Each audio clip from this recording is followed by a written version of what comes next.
नमस्कार, city centre show में आपका स्वागत है। मुंबई से मैं हूं पूजा भारद्वाज और इस वक्त मैं मुंबई के सांता क्रूज वेस्ट इलाके में हूं और मेरे पीछे आप शिवसेना शाखा देख रहे हैं जिसको रेनोवेट किया गया है और उसका उद्घाटन करने के लिए आज युवा सेना के प्रमुख आदित्य ठाकरे यहां पर पहुंचे थे। तो महाराष्ट्र के मुख्यमंत्री एकनाथ शिंदे ने जहां अपनी शिवसेना की नई शाखा शुरू की है, वहीं पर पुरानी शाखाओं को रेनोवेट करके उसका उद्घाटन का काम यहाँ पर देखें आदित्य ठाकरे ने आज किया है। तो बीएमसी चुनाव से पहले ये तमाम जो जद्दोजहद है वो होते हुए आप मुंबई में देख रहे हैं। शाखा लेवल पर जो वर्कर्स हैं, शिव सैनिक है, उनसे संवाद भी आदित्य ठाकरे का और उद्धव ठाकरे का काफी बढ़ा है। संवाद यात्रा पर आदित्य ठाकरे लगातार चल रहे हैं। तो शिवसेना शाखा के बाहर इस वक्त भी आप देखें शिव सैनिकों का और जो कार्यकर्ता हैं उनकी मौजूदगी इस वक्त आपको दिखेगी, जो कि आदित्य ठाकरे की सभा को सुनने के लिए यहाँ पर पहुंचे थे। तो इन्हीं तस्वीरों के साथ हम शो की शुरुआत कर रहे हैं और जो पहली खबर है हमारी वो भी महाराष्ट्र की ही है, जहां पर हम एमएनएस की बात करेंगे जो एक बार फिर से चर्चा में। इस पार्टी ने आपने देखा कि किस तरह से मस्जिदों में लाउडस्पीकर के जरिए आज़ान का मुद्दा उठाया था और काफ़ी बड़ा बनाने की कोशिश की थी। अब एक नया अभियान एमएनएस की ओर से शुरू हो रहा है और वो है हलाल, नो टू हलाल का। क्या है ये अभियान और किस तरह से महाराष्ट्र में ये नई पॉलिटिक्स जो है वो शुरू हो रही है, सुनील सिंह अपनी इस रिपोर्ट में बता रहे हैं। स्वर्गीय माननीय बाळासाहेबांना भेटून त्यांना सांगून मी बाहेर पडलेलो आहे। राज ठाकरे की पार्टी एमएनएस का नया निशाना हलाल पर है।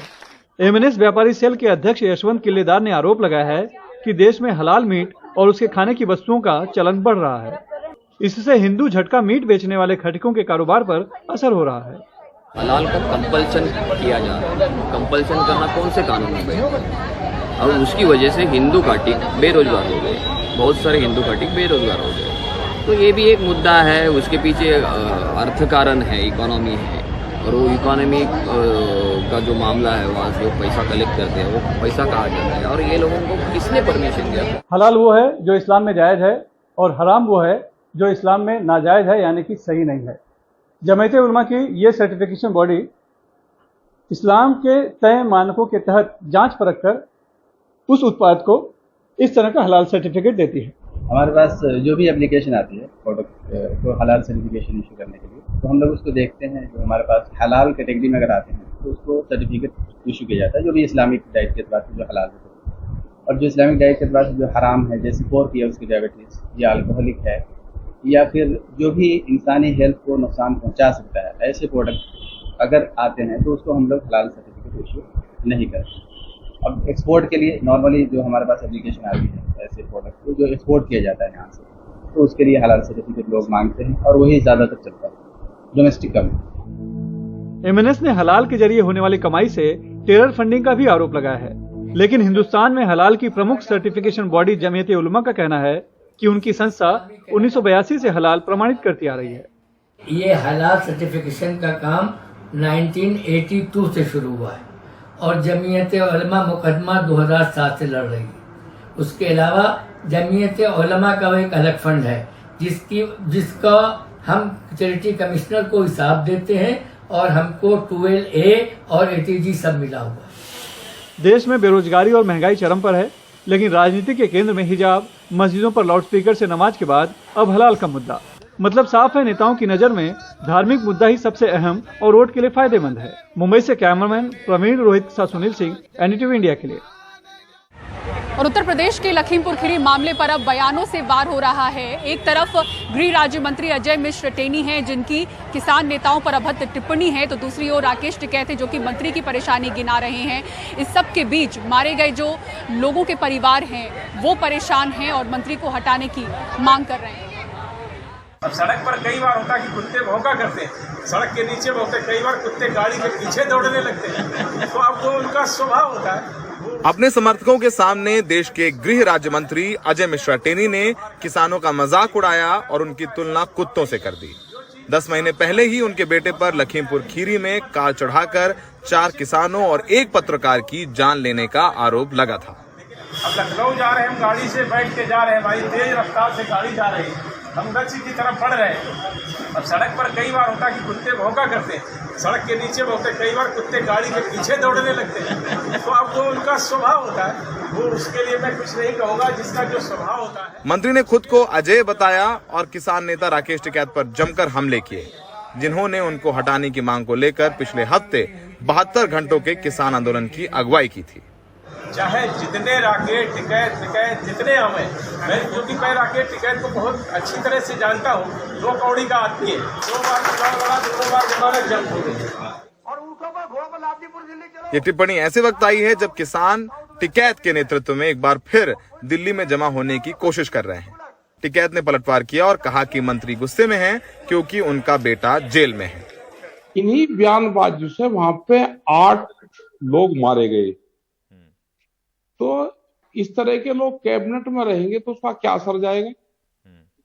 और अब तो देश में उपराष्ट्रपति भी किसान के नाम पर बने हैं, तो इनको जवाब देना चाहिए। देश के प्रधानमंत्री जी को जवाब देना चाहिए कि क्या इस तरह के कैबिनेट में लोग की जरूरत है। मंत्री पुत्र के काफिले से जिन लोगों की मौत हुई, उनके रिश्तेदारों ने भी मंत्री के बयान की निंदा की है। इनके जो बोल है वो तो सुधर नहीं सकते हैं, इसलिए आप इनको बर्खास्त कर दीजिए, हो सकता है तभी इनका कुछ घमंड कम हो जाए। तो कहावत यहाँ पर बिल्कुल चरितार्थ हो रही है कि रस्सी जल गई ऐठन नहीं गई। इसका जो स्वभाव होता है उसके अनुरूप वो व्यवहार करता है।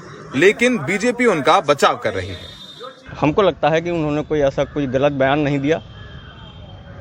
आप अगर यहाँ पे आके यहाँ के लोगों के लिए अपशब्द बोलोगे, यहाँ के लोगों के लिए अभद्र टिप्पणी करोगे, तो स्वाभाविक सी बात है ऐसे कई सारे बयान अभी और आने वाले हैं। फिलहाल ऐसा नहीं लग रहा है कि बीजेपी अजय मिश्रा टेनी के खिलाफ कोई एक्शन लेगी या उन्हें अपना पद छोड़ने को कहेगी। पहले भी पार्टी ने अपने इस विवादित मंत्री का पूरी तरह समर्थन किया है। मैंने कार्यकर्ताओं से यही कहा कि वो जवाब ये चाह रहे थे, तो मैंने ये कहा देखो राकेश टिकैत जी इस स्तर के व्यक्ति नहीं हैं जिनके विषय में ये कहा जाए कि उन्होंने जैसे बताया कि शायद आप लोगों को जानकारी होगी, शायद बताया कि लखीमपुर के लोगों का नस्ल ठीक नहीं, गुंडा, ये ऐसे शब्दों का प्रयोग शायद उन्होंने किया था। तो मैंने कहा कि भाई उनके जवाब देने को मैं उचित नहीं समझता, क्योंकि मेरे स्तर की वो बात नहीं है। दिन भर आलोचना के बाद अजय मिश्रा टेनी के तेवर थोड़े नर्म पड़े। उन्होंने मीडिया से कहा कि राकेश टिकैत का उन्होंने कोई वीडियो देखा था, इस पर उन्होंने वो रिएक्शन दिया। लेकिन सबसे बड़ा सवाल यही है कि आप रिएक्शन दीजिए, सारे नेता देते हैं, पर किसी को 2 कौड़ी का कहना किसान नेता को कहीं ना कहीं वो उनको भी शोभा नहीं देता। वो मंत्री हैं और किसान आंदोलन के बाद उनकी पार्टी के लिए भी ये ठीक नहीं है। सहयोगी मुरसलीन प्रतीक श्रीवास्तव के साथ दिल्ली में सौरभ शुक्ला, एनडीटीवी इंडिया।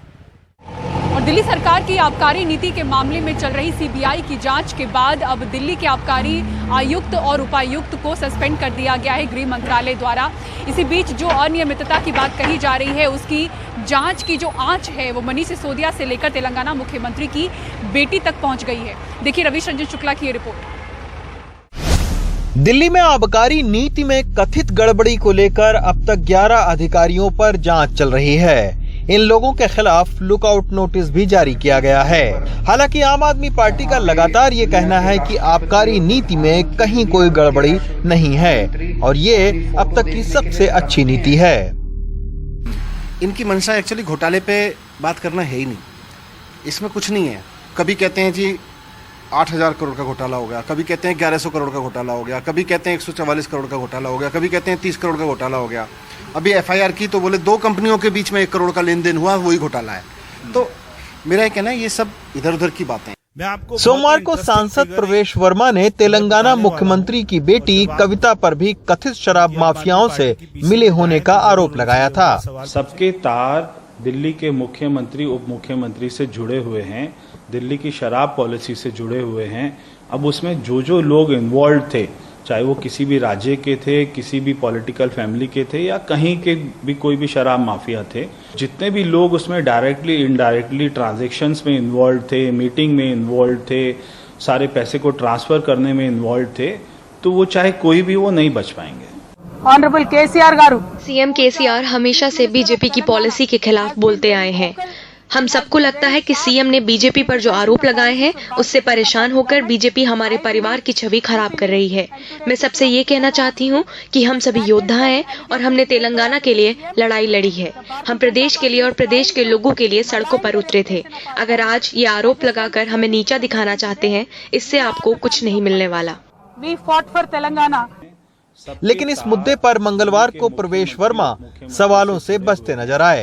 उन सवालों का बीजेपी नेता सुधांशु त्रिवेदी ने गोलमोल जवाब दिया। जिस प्रकार के आरोप है उनके बारे में एजेंसीज सक्षम हैं ये तथ्य की गहराई तक पहुंचने के लिए। लेकिन मंगलवार को बीजेपी ने नए सिरे से आबकारी नीति पर कुछ नए सवाल खड़े किए। मसलन बड़ी कंपनियों को कैसे शराब के वितरण, उत्पादन और बेचने का लाइसेंस मिला। L1 का कमीशन 2% से बढ़ाकर 12% क्यों किया गया। दिल्ली में शराब जब ज्यादा बिकी तो फिर टैक्स से होने वाली आय घटी क्यों। जो पुरानी पॉलिसी में एक साल में 7,800 करोड़ की शराब एक साल में बिकती थी, इन्होंने 7 महीने में 10,000 करोड़ की शराब बिकी है दिल्ली में 7 महीने में। तो सरकार को पिछले साल की तुलना से एक्साइज में कितना लॉस हुआ है और आपको रेवेन्यू में कितना लॉस हुआ है, इस बात का मनीष सिसोदिया उत्तर दे दें। क्योंकि शराब तो ज्यादा बिक रही है, शराब कम नहीं बिक रही, मगर सरकार को जितना रेवेन्यू आना चाहिए था, जितना पैसा आना चाहिए था, वो नहीं आ रहा। तो वो पैसा कहां जा रहा है, इस बात का जवाब दें। मुद्दा शराब नीति नहीं है, मुद्दा है केजरीवाल की बढ़ती हुई लोकप्रियता। कैसे 3 बार दिल्ली जीत गए, कैसे पंजाब में प्रचंड बहुमत आ गया, कैसे गुजरात में लोकप्रियता बढ़ रही है, कैसे पूरे देश में भारत को दुनिया का नंबर 1 देश बनाने का मिशन सफलतापूर्वक चल रहा है। इस केजरीवाल को रोको, मोदी जी की कोशिश ये है। इन सब राजनीतिक घमासान के बीच दिल्ली लिकर एसोसिएशन ने भी अदालत में नई आबकारी नीति को चुनौती दे रखी है। खैर, सरकार इस नीति को सबसे बेहतर और विपक्ष इसे अब तक की सबसे खराब नीति बता रहा है। खुद दिल्ली सरकार के चीफ सेक्रेटरी ने अपनी रिपोर्ट में लिखा है कि नई आबकारी नीति में टेंडर और रिजर्व एनुअल फीस में जो संशोधन किए गए उसकी मंजूरी ना तो कैबिनेट से ली गई और ना ही उपराज्यपाल कार्यालय से। इसी के चलते लग ये रहा है कि ये मामला अब राजनीतिक आरोप प्रत्यारोप से आगे बढ़कर नीतिगत खामियों की ओर भी इशारा कर रहा है। दिल्ली से रवीश रंजन शुक्ला, एनडीटीवी इंडिया। और अब अगली खबर दिल्ली के दरियागंज इलाके से, जहां 5 अगस्त को 8 साल की एक बच्ची अगवा कर ली गई थी। उसका शव यमुना खादर से बरामद हुआ है। पुलिस ने इस मामले में 36 साल के एक शख्स पेशे से कसाई रिजवान को गिरफ्तार किया है। पुलिस के मुताबिक गला काटकर बच्ची की हत्या की गई थी और उसकी पहचान न सामने आए, इसको लेकर उसके चेहरे पर वार भी किए गए थे। 8 साल की बच्ची के अपहरण, रेप और गला काटकर हत्या करने के आरोप में 36 साल के रिजवान को पुलिस ने गिरफ्तार किया है। रिजवान पेशे से कसाई है और तुर्कमान गेट इलाके में रहता है। रिजवान जो है एक नशे का आदी है, तो इसने गांजा और शराब पिया, उसके नशे में ये घर में आया और रात के समय बच्ची को उठा कर ले गया। वहाँ से बच्ची को दूर ले गया और दूर ले जाके इसने उसके साथ बच्ची के साथ दुष्कर्म किया और उसका गला रेत कर उसकी हत्या कर दी और उसके बाद उसके चेहरे को भी इसने म्यूटिलेट किया है। तो रिजवान को अरेस्ट कर लिया गया है और आगे की इन्वेस्टिगेशन हम लोग बढ़ा रहे हैं। रिजवान ने पूछताछ में बताया कि उसके मृतक बच्ची के मां से संबंध थे। बच्ची ने 4 अगस्त को रिजवान को मां के साथ देख लिया था, इसलिए रिजवान ने बच्ची को ठिकाने लगाने की ठान ली। 4-5 अगस्त की सुबह तड़के वो नशे की हालत में बच्ची को उसके घर से ले गया। इसके बाद वो बच्ची को टॉफी खिलाने के बहाने यमुना खादर में ले गया। वहां उसने बच्ची के साथ रेप किया, फिर उसकी गला रेत कर हत्या कर दी। पहचान छिपाने के लिए उसके चेहरे पर कई वार किए। 18 अगस्त को बच्ची का शव यमुना किनारे घास काटने वाली एक महिला ने देखा तो पुलिस को जानकारी दी। 50 पुलिसकर्मियों की टीम ने 200 सीसीटीवी कैमरों की फुटेज की जांच के बाद आखिरकार रिजवान को गिरफ्तार कर लिया। Apparently it was a case of murder, तो मर्डर में और देखने से लग रहा था कि शायद उसके साथ असॉल्ट भी किया गया, तो पॉक्सो के सेक्शन ऐड करके हम लोगों ने इन्वेस्टिगेशन को आगे बढ़ाया। इस इन्वेस्टिगेशन में जो हमने काफ़ी लोगों को इसमें इंटरोगेट किया, आसपास के इलाके के लगभग 200 लोगों को हमने इससे सवाल किए, उनके बारे में पूछताछ की, आसपास की सीसीटीवीज देखे और इवेंचुअली ये इस तरह की जानकारी है कि एक रिजवान अलियास बादशाह नाम के शख्स का इनके घर में आना जाना है। पुलिस इस मामले में मृतक लड़की की मां की भूमिका की जांच भी कर रही है। नई दिल्ली से मुकेश सिंह सेंगर, एनडीटीवी इंडिया। और भाई मध्य प्रदेश की बात करते हैं, जहां 48 घंटे से लगातार बारिश ने हाहाकार मचा रखा है। कई इलाकों में बारिश ने पुराने सारे रिकॉर्ड तोड़ दिए हैं। कई इलाकों में जलभराव की स्थिति है और नदियां खतरे के निशान से ऊपर बह रही हैं। अनुराग द्वारी की रिपोर्ट देखिए। सभी श्रद्धालुओं से अनुरोध है, बच्चों को नीचे ना आने दीजिए। आप लोग भी ऊपर जाइए, ऊपर से दर्शन करिए।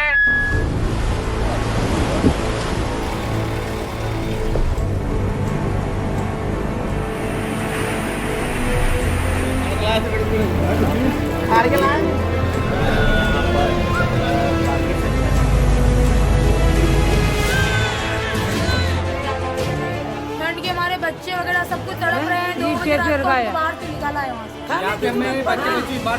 बच्चों को भूख लग रही, खराब हो रही है, खत्म हो रही है। यहाँ पे डॉक्टर चाय जरूरी है, हमने चाय भी नहीं किया, डॉक्टर की जरूरत पड़ रही। मध्य प्रदेश में ये आफत की बारिश है। मुख्यमंत्री शिवराज सिंह चौहान ने आसमान से और बोट में बैठकर भी हालात का जायजा लिया। खासकर विदिशा का, जहां 18 राहत शिविरों में 1200 से ज्यादा लोग रुके हुए हैं। विदिशा और गुना जिले के 25 गांव बाढ़ से घिरे हुए हैं। इसमें से 10 गांव के लोगों को हेलीकॉप्टर से एयरलिफ्ट किया गया। राजगढ़ जिले में राहत शिविरों में 500 लोगों को ठहराया गया है। रेस्क्यू ऑपरेशन लगातार जारी है। हम वोट के माध्यम से भी निकाल रहे हैं लोगों को। एक ऑपरेशन में स्वयं में गया, बोट के माध्यम से लोगों को निकाल के लाए, और एयरफोर्स के हेलीकॉप्टर भी 2 हेलीकॉप्टर रेस्क्यू के ऑपरेशन में लगे हैं। राजधानी भोपाल में 36 घंटे में 14 इंच से ज्यादा बारिश हुई। 90% आबादी 24 घंटे से ज्यादा अंधेरे में रही। तेज हवाओं ने कई पेड़ों को जड़ से उखाड़ दिया। जो मुख्यमंत्री निवास है उसके बाहर भी कई पेड़ उखड़ गए थे और इसकी वजह से लगभग 90% जो शहर का हिस्सा था वहां बिजली की आपूर्ति लगभग 36 घंटों तक बहाल नहीं हो पाई थी। लेकिन आज सुबह तक कई हिस्सों में बिजली की आपूर्ति भी बहाल कर दी गई है और कोशिश की जा रही है कि जहां जहां लोग फंसे हुए हैं उनको एसडीआरएफ, एनडीआरएफ की मदद से बाहर निकाला जाए, उनको अलग अलग जगहों पर रेस्क्यू करके पहुंचाया जाए। आगर मालवा जिले में 40 घंटे में करीब 12 इंच बारिश से कंठाल, लखुंदर और काली सिंध नदियों के पानी से दुकान और मकानों में रखा सारा सामान तहस नहस हो गया। प्रशासन ने होमगार्ड के जवानों की मदद से नाव के सहारे करीब 150 लोगों को निकालकर राहत केंद्रों तक पहुंचाया। 150 से ऊपर ही लोगों का रेस्क्यू किया हुआ है और सबसे क्रिटिकल केस हमको मिला था परनीपुरा से आगे एक नाला है वहाँ पड़ता है। वो प्रेग्नेंट महिला थी, रात के 1:30 बज रहे थे। जैसे हमको सूचना मिली भैया हम यहाँ फंसे हुए, हमें निकाल तो फिर हमने वहाँ जाके उनका रेस्क्यू किया। वहाँ पर कम से कम उसके साथ 5-7 महिला भी थी और 2-4 पुरुष भी थे। राज्य के अलग अलग हिस्सों में पिछले 24 घंटों में पानी के बीच घिरे 400 से अधिक लोगों को रेस्क्यू कर निकाला गया है। लगभग 2300 लोगों को सुरक्षित स्थानों पर पहुंचाया गया है। एनडीआरएफ, एसडीआरएफ और जिला प्रशासन की टीमें लगातार रेस्क्यू ऑपरेशन में लगी हुई हैं। हालांकि राजधानी भोपाल समेत जहां जहां पानी उतर रहा है वहां हालात तेजी से सामान्य भी हो रहे हैं। ये बड़ी झील की बेहद खूबसूरत तस्वीरें हैं, लेकिन ये अपने आप में ये भी बता रही हैं कि कैसी विभीषिका रही है और लोगों को किन परेशानियों का सामना करना पड़ा है। कई वजन टनी ये जो क्रूज बोट है ये भी इस विभीषिका से बच नहीं पाई और आधे से ज्यादा पानी में डूब चुकी है। भोपाल से कैमरा पर्सन रिजवान खान के साथ अनुराग द्वारी, एनडीटीवी इंडिया।